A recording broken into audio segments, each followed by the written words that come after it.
ሰላም ጤና ይስጥልን ውድ የቻናላችን ተከታታዮች የፕሮግራማችን ቤተሰቦች፣ ይህ አብዲራዋ ቲዩብ ነው።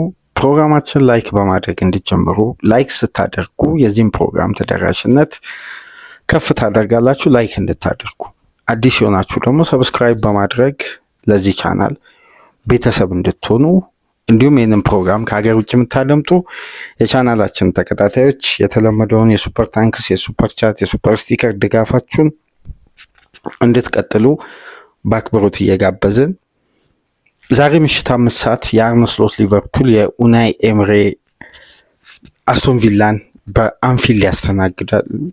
አርነ ስሎት ከሰሞኑን የሚዲያው ትኩረት ሆነው ለረጅም ጊዜያት ከውጤት ርቀው በተለይ በሊጉ ሊቨርፑል ከረጅም ዓመታት በኋላ ለተከታታይ ሽንፈት የተጋለጠበት የውድድር ዓመት ሆኖ እንግዲህ እያለፈ ነው የሚገኘው። ሊቨርፑላውያን በፍጥነት ወደ ሪትም መመለስ ይፈልጋሉ። አርነ ስሎት ይህንን ጉዳይ ለማድረግ ደግሞ ከየትኛውም ጊዜ በላይ ዝግጁ መሆናቸውን በትናንት ጋዜጣዊ መግለጫቸው ላይ ገልጸዋል እና በሙሉ ስብስቡ ወደ ሪትም እንደሚመጣና ወደ ቀድሞ ትራኩ ወደ አሸናፊነት ትራኩ እንደሚመለስም እምነት እንዳላቸውና በጣም ደስተኛ እንደሆኑ ገልጸዋል። ይሄ አንድ ቡድን ሽግግር ውስጥ በሚሆንበት ወቅት የሚያጋጥመው አንዱ አክሲደንት ነው። እነዚህ ጉዳዮች ደግሞ እልባት ሊሰጣቸው ይገባል። እልባቶች ደግሞ በዘገዩ ቁጥር ጫናዎች ከፍ እያሉ ችግሮች እየሰፉ የመፍትሄ ሀሳቦች ደግሞ እየራቁ ነገራቶችን ያባብሳሉና እኛም በፍጥነት ሪያክት የምናደርግበት ወቅት ነው ብለዋል። እስቲ የምሽቱ ጨዋታ ለዚህ ጉዳይ አግባብ ያለውን ምላሽ ይሰጣል አይሰጥም? ምሽት 5 ሰዓት ላይ እንመለከታለን። በኢትዮጵያ ሰዓት አቆጣጠር ከምሽቱ 5 ሰዓት ነው የጨዋታ የሚደረገው። ቀደም ብሎ የለንደን ደርቢ በቶትናም እና ቼልሲ መካከል ይደረጋል። ከዛ ቀደም ብሎ በርንሌይ ከአርሴናል፣ ኖቲንጋም ፎረስት ከማንቸስተር 12 ሰዓት ይደረጋል። ዛሬ የእንግሊዝ ፕሪሚየር ሊግ በጊዜ የሚደረግ የምሳሳት ጨዋታ አይኖርም። ሁሉም ከ12 ሰዓት ጀምሮ ነው የሚደረጉት። አብዛኛው የ10ኛ ሳምንት የፕሪሚየር ሊግ ጨዋታ አብዛኛው ፊክስቸር ዛሬ ነው የሚደረገው። ነገ ተጠባቂው 2 የስፔናውያን ግንኙነት አለ። የአንዶኒ አሮላ እና የፔፕ ጋርዲዮላ በኢትሃድ የጉፔስኮ ተወላጅ የካታላኑን ተወላጅ እንግዲህ የሚገጥሙበት አሪፍ ተጠባቂ የእሁድ ፊክስቸር አለ። የተቀሩትም ጨዋታዎች የቶፕ 6 ክለቦች ዛሬ ነው የሚጫወቱት እና ዋነኛ ትኩረት እንግዲህ ይሄ ሳምንት ሚዲያው ዓለምም ትኩረት የሰጠው የእግር ኳስ ቤተሰብ ሊቨርፑል ወዴት እየሄደ ነው። ትናንትና ከጋዜጣዊ መግለጫ መነሻ በማድረግ ወቅታዊ ነባራዊ ሁኔታውን በመመልከት የተወሰኑ ዝርዝር ጉዳዮችን ተመለከትን።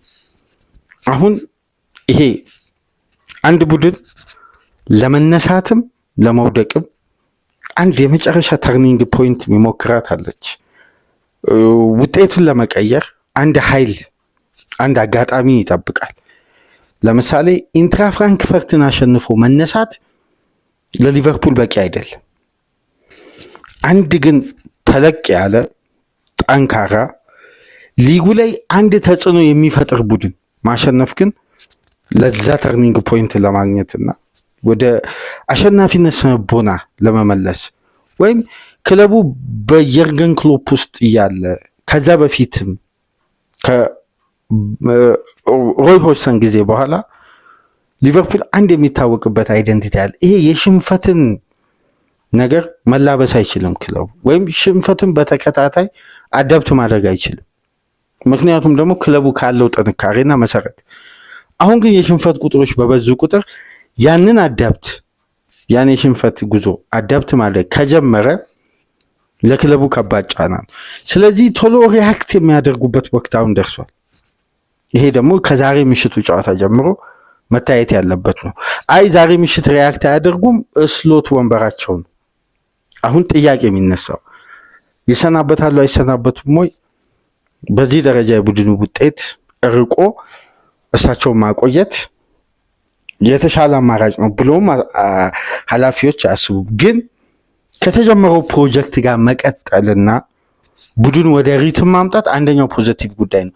በነገራችን ላይ እዚህ ጋር ማለት እግር ኳሳዊ የራሴን ሀሳብ ለመስጠት የትኛውም ክለብ ከቀጠረው አሰልጣኝ ጋር የያዘውን ፕሮጀክት መቀጠሉ መጀመሪያ የሚደገፍ ሀሳብ የትኛውም አሰልጣኝ ሊሆን ይችላል። ምክንያቱም የአንድ ቡድን ፕሮጀክት ጀርባ ያሉ ጉዳዮችን ስንመለከት አንድ አሰልጣኝ ሲሰናበት የሚፈርሰው ፕሮጀክትን ስትመለከቱ በጣም ያሳዝናል። አዲስ ፕሮጀክት፣ አዲስ ፕላን። እኛ ምናልባት የምናስበው ያቺ 90 ደቂቃ ኮምፒት የሚያደርጉት የሁለቱ ክለቦች ፋይት የሚያደርጉትን ጉዳይ ነው። ግን ከበስተጀርባ ያለውን ኢንዱስትሪ ሁሉ ያቺ 90 ደቂቃ እንዴት እንደተሸከመች ያ ፕሮጀክት። እንደውም በአንድ ወቅት ታስታውሳላችሁ ብሬንዳን ሮጀርስ 380 ገጽ የራሳቸውን ፕሮጀክትና ጥናት የሊቨርፑልን ቀጣይ ፕላን ለነ ኤድዋርድ ያቀረቡበት ጊዜ። ከዛም በኋላ ያ ረቂቅ ፕሮጀክት ብዙ ተመካክረውበት ነው ሮጀርስ በአንድ ወቅት አስደናቂ በሊጉ ሊቨርፑልን ማምጣት ችለው ግን ማስቀጠል አልቻሉም። ያ ፕሮጀክት ሳይዛነፍ ነበር ሄደው። አሁን ታስታውሱ እንደሆነ አምና ኤድዋርድ በቦስተን ያሳለፈው ጊዜ ይበልጥ ነበር። በአሜሪካ ከፌኒዌይ ስፖርት ግሩፕ የበላይ ኃላፊዎችና ባለቤቶች ጋር ትላልቅ ፕሮጀክት ተቀርጿል። ይሄ ወደ ግማሽ ቢሊዮን ፓውንድ ኢንቨስት የተደረገበት መንገድ እንኳን በዛ ፕሮጀክት ላይ መሰረት ያደረገ ነው። ሊጉን ዶሚኔት ያደርጋል ተብሎ የተገነባ ቡድን እንዴት አጀማመሩ በዚህ መልክ ይሆናል? አሁን የሚዛነፈው ጉዳይ የአሰልጣኝ ቅጥር ሲቀየር ይሄ ውጤት እየጠፋ በመጣ ቁጥር አዲስ አሰልጣኝ ሲመጣ ፕሮጀክቱ እንደገና ሌላ ማሻሻያ ነው የሚፈልገው። ምክንያቱም በዚህ አሰልጣኝ ቅርጽ በዚህ ሞዴል ደግሞ እዚህ ጋር አንድ ነገር ማወቅ ያለብን የሊቨርፑል ገቢ ከየትኛውም የአውሮፓ ቶፕ 5 ክለብ 36 በመቶ ጨምሯል። ከየትኛውም ከነ ማድሪድም ከነ ባርሳ የገቢው መጠን ነው ጨመረ ያልኩት። በገቢ እነሱም በለጠ አይደለም፣ የገቢው መጠን በፐርሰንት ሲሰላ። አንደኛው ደግሞ ሶሻል ሚዲያ ነው። ሊቨርፑል ከፍተኛ የሶሻል ሚዲያ ኦዲየንስ አግኝቷል። ከዩቲዩብ እስከ ሌሎቹም ፕላትፎርም የእንግሊዝ ክለቦችን እንኳን ተው በረጅም ርቀት እየመራ ነው የሚገኙ በሶሻል ሚዲያ ወደ 60 ሚሊዮን ተከታዮችን ነው በአንድ ዓመት ማፍራት የቻለው። ስለዚህ ቀላል የሚባል ብራንድ አይደለም ዓለም ላይ የገነባው። ያቺ 90 ደቂቃ ግን በጠፋሽ ቁጥር ከሜዳ ውጪ እነዛ 60 ሚሊዮን አደገ የተባለው 32% የሊቨርፑል ገቢ ከነዚህ ክለቦች ተሽሎ ተገኘ የተባለው ሁላ ስትራቴጂ በውጤትና በስኬት ላይ መሰረት ይሆናል። ስለዚህ የክለቡ ፕላን በዚህ አሰልጣኝ ውስጥ የተቀረጸበት ንድፍ እያንዳንዱ ስትራቴጂ ይሄ አሰልጣኝ ውጤት ባጣ ቁጥር ይሄ አሰልጣኝ ሲነሳ የሚመጣው አሰልጣኝ የራሱ ፕሮጀክት የራሱን እቅድ ለነዚህ ኃላፊዎች ያሳውቃል። እንደገና ደግሞ ያን ፕሮጀክት ማሻሻላል። ስለዚህ ከባድ ነው። ስንብት በጣም የሚጋነነውና ስንብት ማይወደደው አንደኛ ምክንያት ክለብ ውስጥ ያለውን ስር ነቀል ለውጥ እንደገና እንዲደረግ ነው የሚፈልገው እና ይህን ስቴብል ለማድረግም ሌላ ትራንዚሽን ሊጠይቅ ነው። ስለዚህ ወደ ውጤት ቅኝት ማምጣት፣ የቡድኑን ውጤት ማረጋጋት፣ አንድ ተርኒንግ ፖይንትን ተጠቅሞ ቡስት ማድረግ ለሊቨርፑል አሁን ትልቁ አማራጭ ነው። አለበለዚያ እንደ በአዲስ አሰልጣኝ በአዲስ አስተሳሰብ በአዲስ ፕሮጀክት መቀጠል ነው። በጣም የሚያስገርመው ነገር አርነ ስሎት ወደ ሊቨርፑል ቤት ሲመጡ ከተመለመሉበት ከታቀደበት ትላልቅ ነጥቦች መካከል ቡድኑ በተለያየ መንገድ በሚደርስበት ፈተና አፋጣኝ ምላሽ በመስጠት የተመለመሉበት መንገድ ነው አንደኛው። አሁን እነዛ አፋጣኝ ምላሾችን እያየን አይደል። ላለመረጋጋቱ ደግሞ የተለያዩ ምክንያቶች ይነሳሉ። ለምሳሌ አዳዲስ ተጫዋቾች መፈረም፣ አዳዲስ ተጫዋቾች አዳፕት ሲያደርጉ ሌላ ጉዳት ማስተናገድ፣ ባላንስ ኦፍ ዘ ጌም ከጨዋታ ተጋጣሚ በተመሳሳይ ቅርጽ ሊቨርፑል ላይ እያቀረበ ነው። የሎው ብሎክስ በርካታ ምክንያቶች ይነሳሉ። ግን እነዛን ሁሉ ጉዳዮች ተጋፍጦ ደግሞ ማለፍ የክለቡ አንዱ አይደንቲቲ ነበር። ከዚህ በፊት ክሎፕ በችግሮች መሃል ዩኒቲ ነው የሚያስፈልገን። ዩኒቲ ውስጥ ደግሞ አይደንቲቲ መሳት አያስፈልግም። አይደንቲቲ ደግሞ የዚህ ክለብ መገለጫ ነው። ስለዚህ እያንዳንዱ ተጫዋች በዚህ ህብረት ውስጥ ነው በዚህ ስፕሪት ውስጥ ነው መቀጠል ያለበት ስለሚሉ ተጫዋቾች ያላቸውን አቅም አውጥተው ለኤርገን ክሎፕ ለመስጠት ወደኋላ አይሉ። አንደኛ ከተጫዋቾች ጋር ያላቸው ኮሚኒኬሽን ስኪል ነው።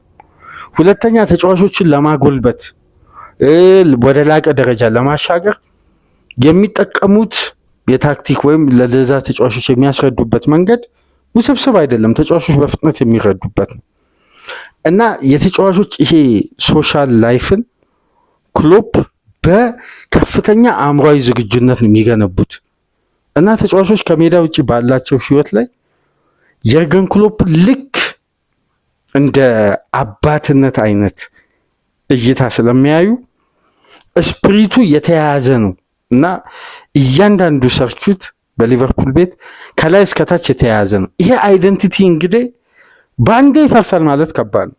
ግን ውጤት በጠፋ ቁጥር ሪትሞች ሲወጡ እንደነዚህ አይነት የስነልቦና ጥንካሬዎች ጭምር እየወረዱ ነው የሚመጡት። ለዛ ነው አሁን ተርኒንግ ፖይንት ያስፈለገው ቶሎ ሊቨርፑል ወደ አሸናፊነት የሚመጣበት እና ላለፉት ተከታታይ ጨዋታ ከሜዳ ውጭ ማድረጉም ለክለቡ አደጋ ነበር። እስቲ አሁን ወደ አንፊልድ ተመልሰዋል። በአንፊልድ ምን አይነት ድባብ ይጠብቃቸዋል? ጠንካራው የኡናይ ኤምሬ ቡድን የሎው ብሎክ ስትራክቸር ሌላኛው በሊጉ እንዲያው ሎው ብሎክን በተለየ ስታይል አዳፕት ካደረጉ ክለቦች መካከል አንዱ የሆኑ ኡናይ ኤምሬ አንፊልድ ላይ ይመጣል። በዛሬው ጨዋታ እንግዲህ የርገን ክሎፕ ከጨዋታው በፊት ፕሬስ ኮንፈረንስ ሰጥተዋል። በዛ ዙሪያ የተወሰኑ የቡድን መረጃዎችን እንመልከት። የመጀመሪያው ጉዳይ እንግዲህ ራያን ግራቨንበርክ ነው። የግራቨንበርክ ጉዳይ እንደምታስታውሱት ከማንቸስተሩ ጨዋታ ጀምሮ ተጫዋቹ እየተጫወተ አልነበረም። ቁርጭምጭሚቱ ላይ ባጋጠመው ጉዳት ምክንያት ለተወሰኑ ጨዋታዎች ከሜዳ ርቆ ነበር። አሁን ወደ ሜዳ ተመልሷል። ትሬኒንግ ላይ ተመልሷል። ከትናንት ጀምሮ ከትናንት በስቲያ ጀምሮ ትናንትም ዛሬ ማመሻሽ ላይ ማለት ዛሬ ይቅርታ አርባ አመሻሽ ላይ ክለቡ ላደረገው ትልቁ የመጨረሻ ትሬኒንግ ላይም ሙሉን አጠናቋል። ከዛም በኋላ ወደ ፊትነስ ቴስት ነው የገባው። አስተማማኝ ጤንነት ላይ ነው ያለው። ራያን ግራቨንበርክ ቤስት የመሆን አለመሆን ጉዳይ ላይ እንግዲህ የመጨረሻ ፊትነስ ቴስት ላይ ነው እንጂ የሚገኘው ጤንነቱ 100% መስተካከሉ ተረጋግጧል።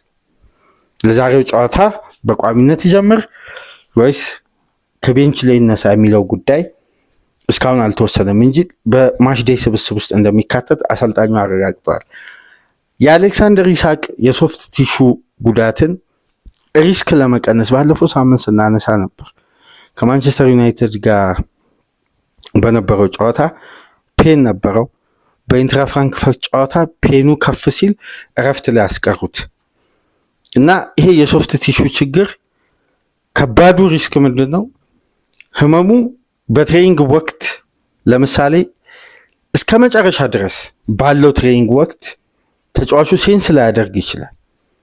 ነገር ግን በሜዳ ውስጥ የተጫዋች የሚፈለገውን ስፕሪንት ከፍተኛ ፔስ ምናምን ሲጠቀም ግን ያ ህመም ከተነሳ ሪስኩ በጣም ከባድ ነው። ልክ ፓልመር እንዳጋጠመው እና አሁን ቅድመ ጥንቃቄ ነው። በነገራችን ላይ ኢሳቅ ጉዳት አስተናግዶ አይደለም። ይህ የሶፍት ቲሹ ጉዳይ በጣም ጥንቃቄ ስለሚፈልግ ቅድመ ጥንቃቄ እየወሰዱ ነው። አሁን ከሪስክ ለማጽዳት ነው።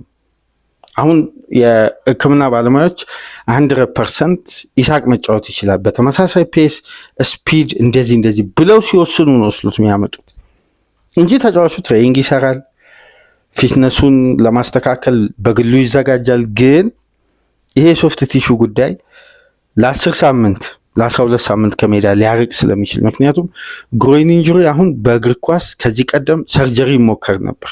አሁን ሰርጀሪውም ተከልክሏል እና የተወሰኑ በጨረር የሚደረጉ ህክምናዎች ይደረጋሉ ተብሎ ይታሰብ ነበር። እሱም ቀርቶ ተጫዋቾች በአግባቡ እረፍት በማድረግ ሪከቨር እንዲያደርጉ ነው አሁን የእግር ኳስ ሳይንቲስቶች እየመረጡ የሚገኙ ዶክተሮች ማለት ነው። ለዛ ደረጃ እዛ ሪስክ ውስጥ ሳይደርስ በፊት ኮንትሮል ለማድረግ ገና ፔኑ ሲሰማው ተጫዋቹ ከሜዳ ማራቅ ነው። ለአንድ ለ15 ቀን በሚኖር የሪከቨሪ እና በእረፍት ተስተካክሎ ወደ ራሱ ጤንነት ይመለሳል በሚል እና አሌክሳንደር ኢሳቅ በዛሬውም ጨዋታ ሊካተትም ላይካተትም ይችላል። 50-50 ነው። ትሬኒንግ ሰርቷል። ግን የፊትነስ አሰሪዎችና የሕክምና ባለሙያዎች ሲወስኑ ነው ኢሳቅ ወደ ሜዳ የሚገባው። አሁን የስሎት ጉዳይ አይደለም። ይሄ ስሎትን አይመለከታቸውም። ውሳኔ ሲሰጣቸው ነው ተጫዋቹ መጫወት ይችላል ሲባል ነው አሰልጣኙ መጠቀም ይችሉት። አሁን ሪስክን ለመቀነስ ነው። ምክንያቱም የወጣበት ክፍያ ከአሁኑ ሚዲያው መንጫጫት ጀምሯል። ከባድ ነው እና በአንዴ ተጫዋቹን ለውጤት ሲባል እንዲህ አይነት ሪስኮችን አይወስድም ክለቦች በእርጋታ ረጅም ጊዜ መገልገልን ስለሚያስቀድሙ እና ኢሳቅ ሊገባም ላይገባም ይችላል 50-50። ሌላኛው ጉዳይ ኮርቲስ ጆንስ ነው።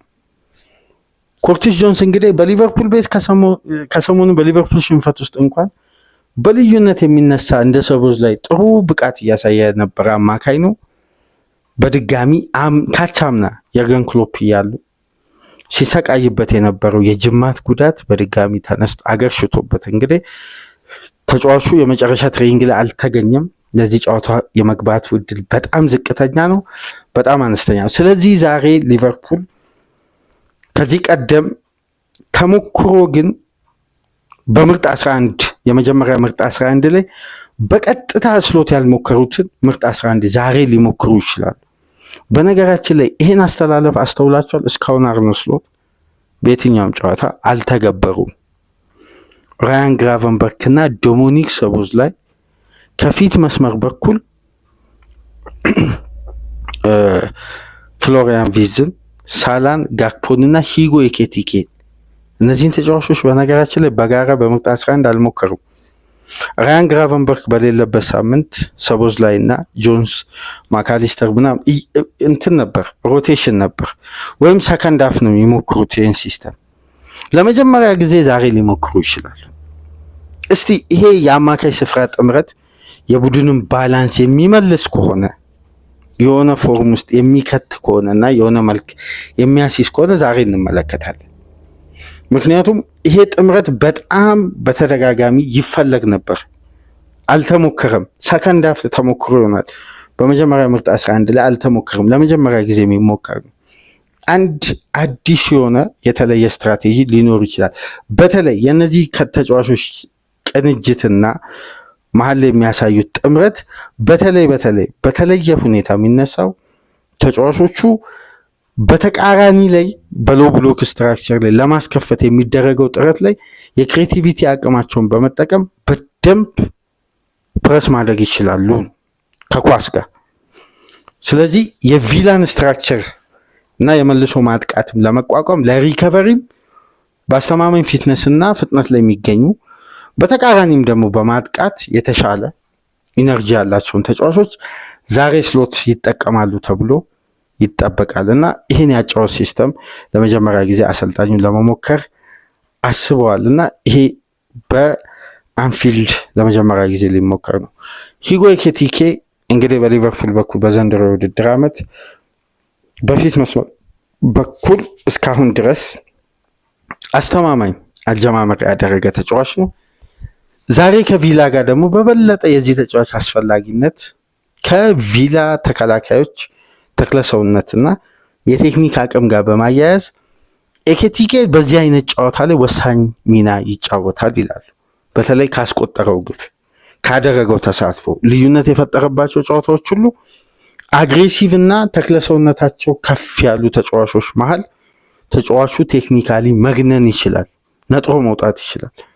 ለምሳሌ የቪላ ሴንተር ባኮች አሉ፣ የኋላ መስመር ተጫዋቾች፣ አማካዮች አሉ። እነዚህ ተጫዋቾች በአጠቃላይ ከቴክኒክ ይልቅ አካል ብቃታቸው ፈርጠም ያለ የተከላካይ ስፍራ ተጫዋቾች ናቸው እና አማካይ ስፍራ ቴክኒካሊ ደግሞ ተጫዋቹ ካለው አቅም አንጻር ደግሞ እንደነዚህ አይነት የሎው ብሎክ ክለቦች ላይ በቂ ኳሶችን የሚደርሱት ከሆነ ልዩነት ለመፍጠር ብዙም የሚቸገር ተጫዋች አይደለም በማለት እንግዲህ የሂጎ ኤኪቲኬን የዛሬን ጨዋታ ልዩነት ፈጣሪ መሆን በተለየ መልኩ ያነሳሉ። እስቲ የምሽቱን ጨዋታ እንመልከትና በድረ ጨዋታ ግምገማ ተመልሰን ደግሞ እሁድ ንጋት ላይ ወደ እናንተ ይዘን ምንመጣ ይሆናል። ላይክ፣ ሼር፣ ሰብስክራይብ ማድረጋችሁ እንዳትረሱ። ከአገር ውጭ የምታደምጡ የተለመደውን ድጋፋችሁን በሱፐር ስቲከር፣ በሱፐር ቻት፣ በሱፐር ታንክስ አድርጉ። ዛሬ በአራት ትላልቅ ጨዋታዎች ቅድመ ግምገማ ነው የምንመጣው። በርንሊ አርሴናልን ተመለከትን፣ ሊቨርፑል ቪላን በዚህ ፕሮግራም ተመለከትን። ከዚህም በኋላ ደግሞ ለንደን ደርቢ በቶትናምና ቼልሲ መካከል ስላለው ጨዋታ። ከዛ በመቀጠል ደግሞ ኖቲንጋም ፎረስት ከማንቸስተር ዩናይትድ፣ ሼንዳይ ከአሞሪም ጋር ያለውን የቃላት ጦርነት እስከ መጀመሪያ 90 ደቂቃ ድረስ እስቲ ምንመለከተው ይሆናል። ሳትርቁ ጠብቁን፣ ተመልሰን እንመጣለን። ሰላም ቆዩ።